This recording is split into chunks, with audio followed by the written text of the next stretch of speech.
Good morning students.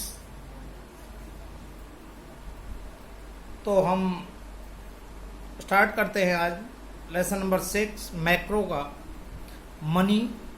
इसके 3 part आपको पहले हमने करा दिए, मनी का मीनिंग, फंक्शन और सप्लाई। तो उसी से आगे हम अब चलते हैं। हमारा नेक्स्ट टॉपिक है कि फॉर्म ऑफ क्रेडिट मनी। पीछे हमने आपको बताया था कि क्रेडिट मनी क्या होती है।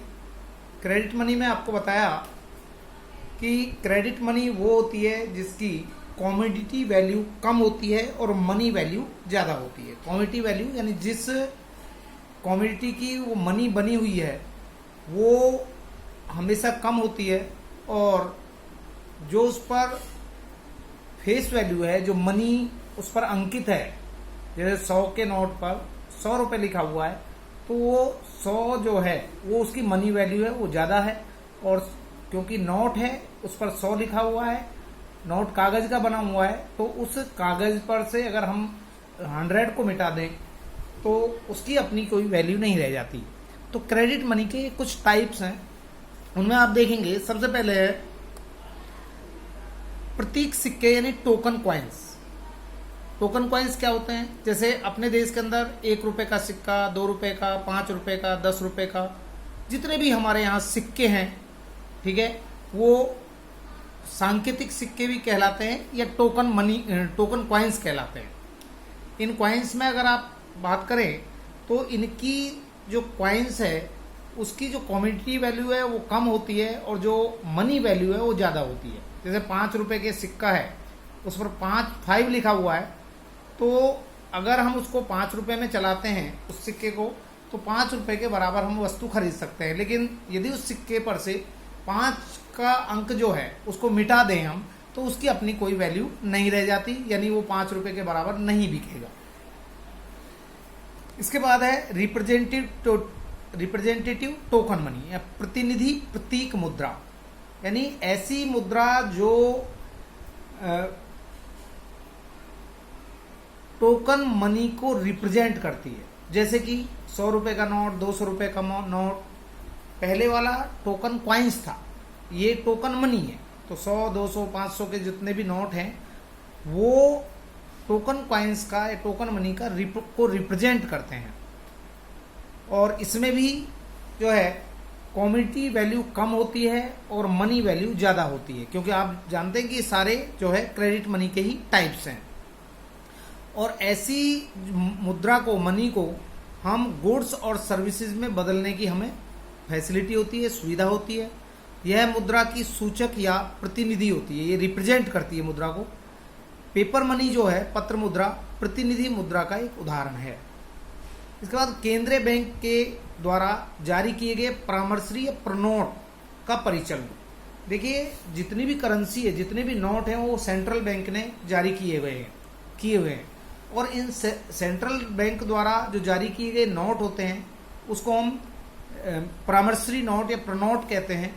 उस पर आप नॉर्मली एक लाइन लिखा देखते होंगे, उस पर लिखा होता है कि मैं धारक को, मान लीजिए 100 रुपए का नोट है, 100 रुपए देने का वचन अदा करता हूँ। अर्थात मैं धारक को 100 रुपए देने का वचन अदा करता हूँ। इसका मतलब है कि अगर आप बैंक से जाकर के उसके कमिटमेंट को पूरा करने के लिए कहें, तो वो या तो 100 रुपए के बदले में आपको दूसरा 100 रुपए का नोट दे देगा, या 10-10 के 10 नोट आपको दे करके अपना वचन पूरा करेगा, या 50-50 के 2 नोट दे करके आपको उस वचन को पूरा करेगा। ठीक है, आप देखते हैं कि आपको अपने 100 रुपए के नोट के बदले में क्या मिला? एक दूसरा नोट या एक कागज का टुकड़ा, और जिस पर ये प्रॉमिस लिखा हुआ होता है। इस कागज के टुकड़े की मार्केट वैल्यू क्या है? कुछ नहीं, 0 होती है।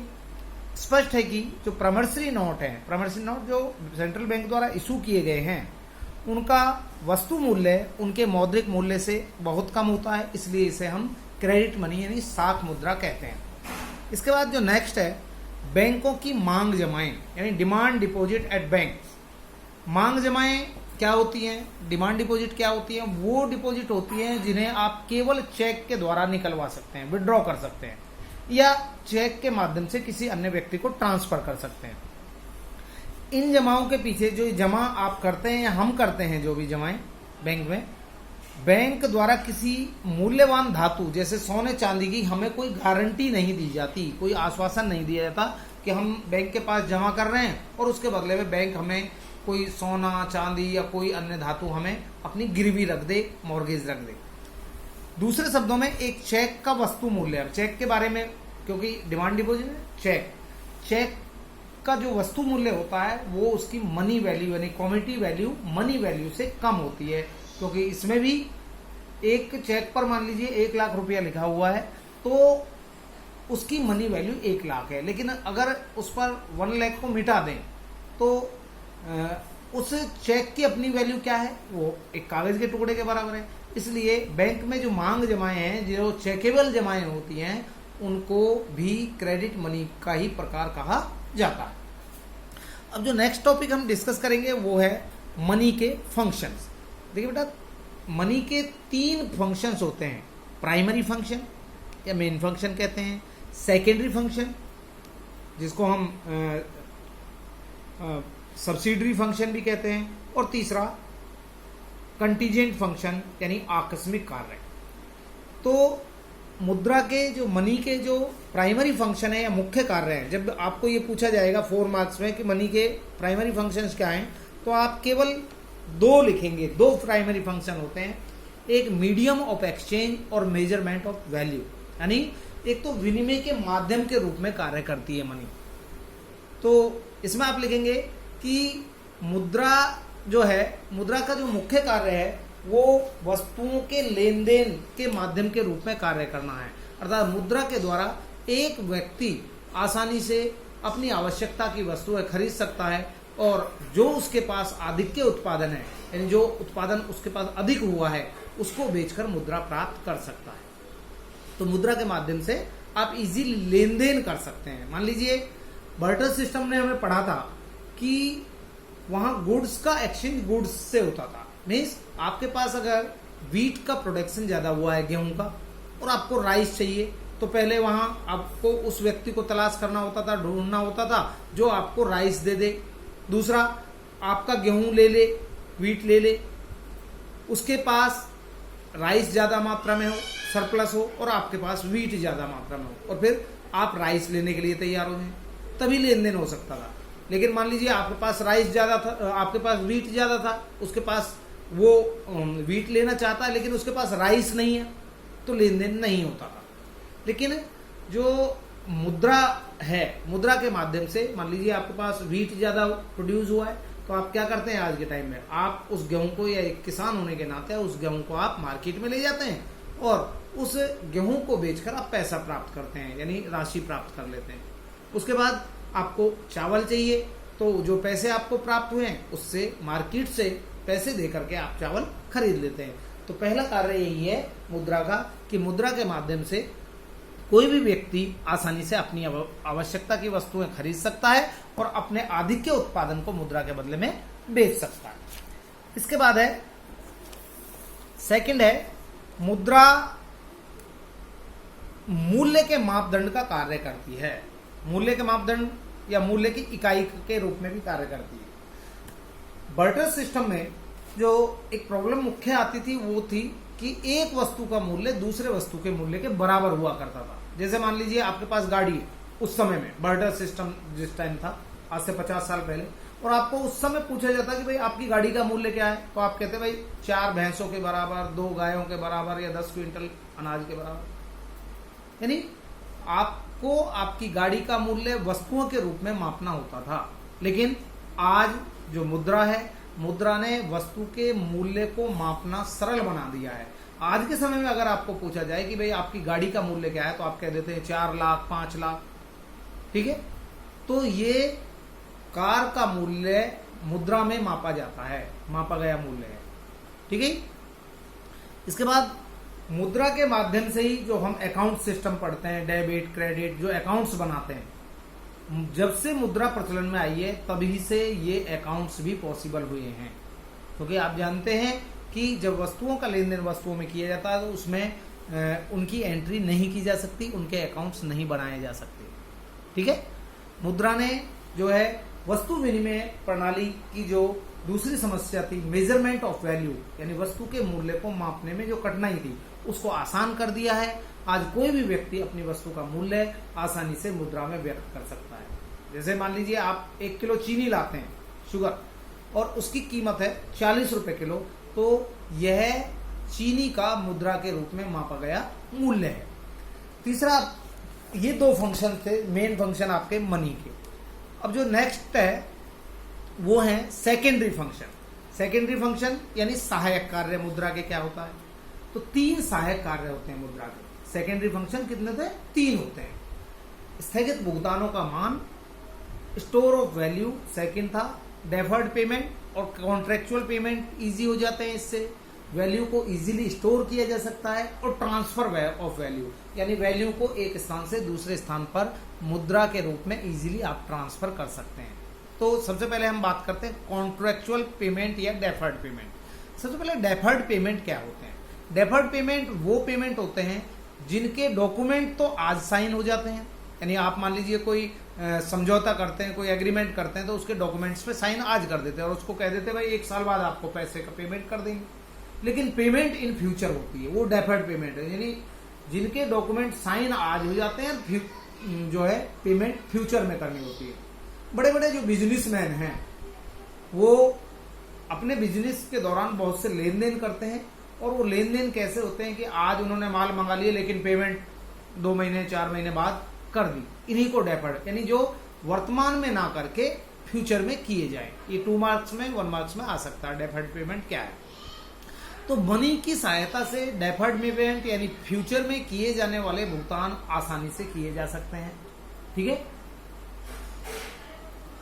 जो बार्टर सिस्टम था उसमें एक डिफिकल्टी ये आती थी कि अगर आप कोई एग्रीमेंट आज करते हैं और पेमेंट फ्यूचर में करते हैं तो वो बड़ा डिफिकल्ट होता था। एग्जाम्पल, यानी मान लीजिए कि उस समय में, पुराने समय में 50 साल पहले आज से, आपने किसी से एक क्विंटल गेहूं लिया और उसको कहा कि भाई आपको 1 महीने बाद में रिटर्न कर दूंगा। जब 1 महीने बाद आप रिटर्न कर रहे हैं तो वो कह सकता है भाई मेरा गेहूं तो इस क्वालिटी का नहीं था, अच्छी क्वालिटी का था, या आपके द्वारा दिया गया गेहूं पतला है, मोटा है, इसकी क्वालिटी अच्छी नहीं है, कोई भी बहाना लगा सकता है।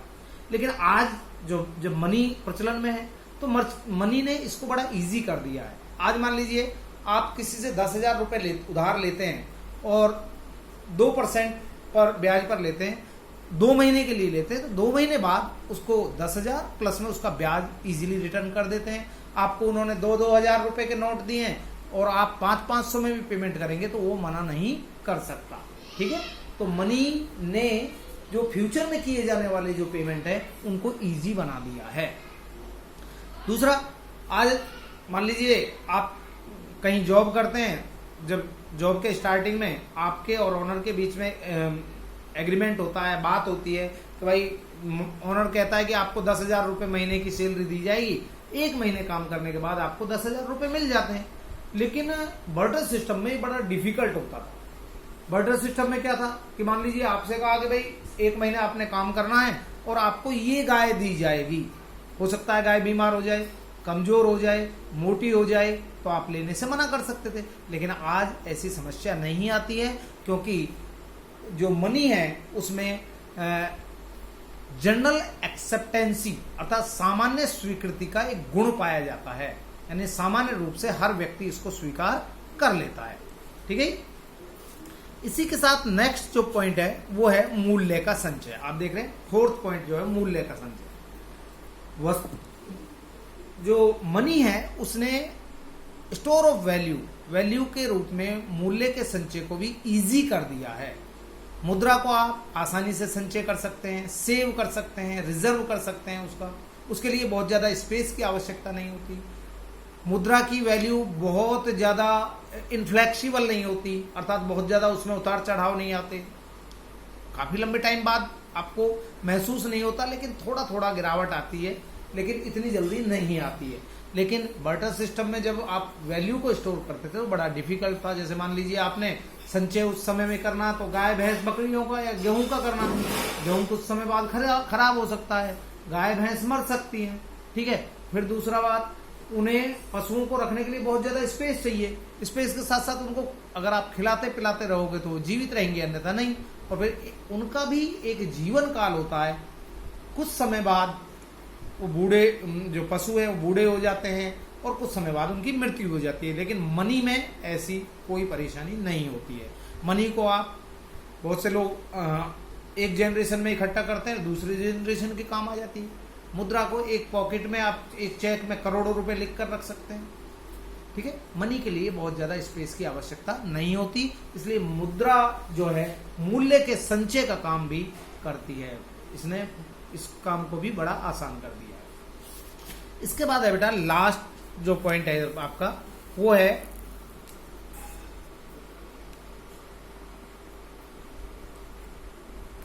आप देख पा रहे हैं मूल्य का हस्तांतरण, ट्रांसफर ऑफ वैल्यू। मनी के रूप में आप वैल्यू को इजीली ट्रांसफर कर सकते हैं, अर्थात एक स्थान से दूसरे स्थान पर। आप मान लीजिए पलवल में है, आप अपने किसी दूर के मित्र को पैसा भेजना चाहते हैं तो मनी के रूप में आप इजीली ड्राफ्ट, चेक और आजकल ऑनलाइन आसानी से भेज सकते हैं। लेकिन क्या ये बार्टर सिस्टम में पॉसिबल था? नहीं। बार्टर सिस्टम में वस्तुओं के रूप में लेन देन होता था और वस्तुओं को एक स्थान से दूसरे स्थान पर भेजना आसान नहीं होता था, लेकिन मनी ने इस कार्य को भी जो है इजी बना दिया है। बार्टर सिस्टम की देखें, मान लीजिए आप पलवल में अपना प्लॉट बेचकर दिल्ली जाना चाहते हैं। अगर आपने प्लॉट बेचा, पहले तो उस व्यक्ति को ढूंढना पड़ेगा जो आपका प्लॉट खरीद ले। उसके बदले में आपको क्या मिला? और उसके बदले में आपको उस टाइम में वस्तुएं मिली, गाय मिली, भैंस मिली, बकरियां मिली, गेहूं चावल मिला। सबसे पहले उसको उन चीजों को यहां से, उन वस्तुओं को यहां से दिल्ली ले जाना बड़ा मुश्किल था।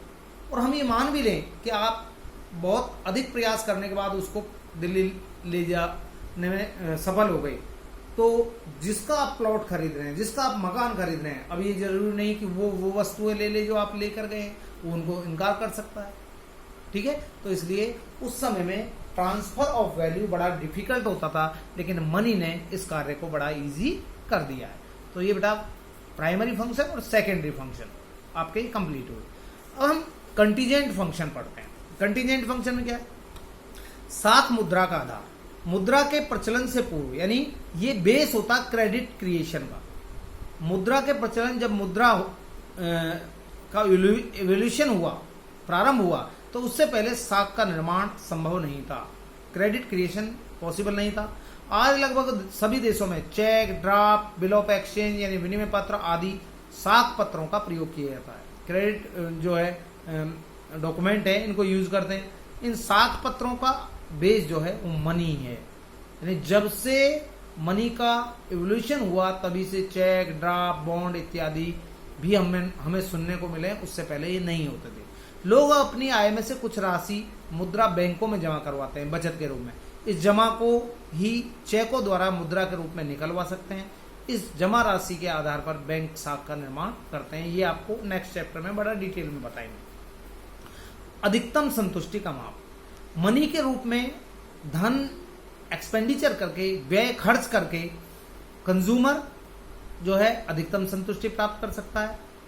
और एक उपभोक्ता को अधिकतम संतुष्टि तब होती है जब वस्तु से मिलने वाली मार्जिनल यूटिलिटी यानी सीमांत उपयोगिता उस वस्तु के लिए दी जाने वाली कीमत के बराबर हो जाए।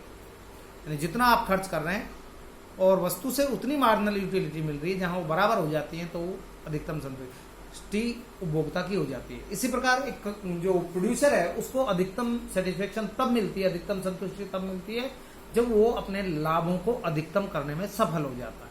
और एक उत्पादक को अधिकतम लाभ उस समय प्राप्त होते हैं जब वो न्यूनतम कीमत पर अधिकतम उत्पादन करने में सफल हो जाए।